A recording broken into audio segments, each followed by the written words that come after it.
center of the valley, where the Rio Negro joins the Amazon, lies the city of Manaus. More than 100,000 people live here. It's a modern river harbor deep in the jungle. Through Manaus passes much of the jungle's trade, and the trade of the outside world comes to the jungle through Manaus. Melons, crude rubber,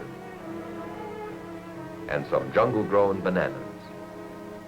Serves as a loading point of jungle and farm products. The trade of farm products and import goods is handled by trading companies at Manaus. These control the network of trading posts throughout the whole valley. The streets and business houses still mirror the era a half-century ago when Manaus was the rubber capital of the world. The Amazon Theater is a monument of the old days when the rubber boom was bringing dazzling wealth to the city and the valley. Not far from these monuments of wealth, a boat city spreads all along the waterfront. This is where the fishermen and the small boat owners live, close to the river which gives them their livelihood, always ready to set out on a trip up or down the river. From Manaus, ocean-going ships carry the trade of the jungle to the ocean ports.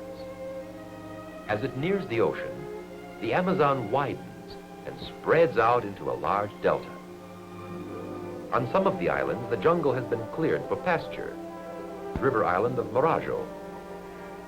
Here, several great cattle ranches produce beef for the valley's own markets. From island corrals, the cattle are loaded into cattle boats for packing houses in the larger river towns. As the river comes closer to the ocean, the number of industrial settlements increases. Mining towns, oil refineries, and rubber research centers. Miles up the Amazon, near the junction with one of its tributaries, is the city of Manaus, a principal shipping port for the whole vast region. Many ocean-going vessels come to Manaus. The city can only be reached by river. No roads lead away from Manaus in any direction. The city was a frontier trading post until a little more than 50 years ago, when the sudden demand for rubber brought great prosperity to the region. Profits from rubber soon made the frontier village into a busy, attractive city. Then, in less than 25 years, the prosperity of Manaus died away because rubber grown on plantations in Malaya and the Dutch East Indies could be produced more cheaply than wild rubber from the Amazon jungles. In spite of this, Manaus is still a busy port. It is the center of an enormous region, the place where the products of the Amazon basin are collected and shipped away in exchange for the products of other lands. In addition to balls of rubber, tropical woods, nuts, jute, and cacao are exported, as well as less familiar forest products, such as the fiber of jungle vines used for making rope and brooms.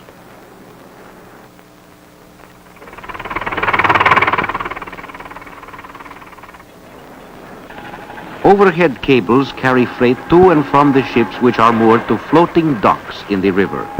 Stationary piers cannot be used because the level of the river rises and falls nearly 50 feet between the dry and the wet seasons.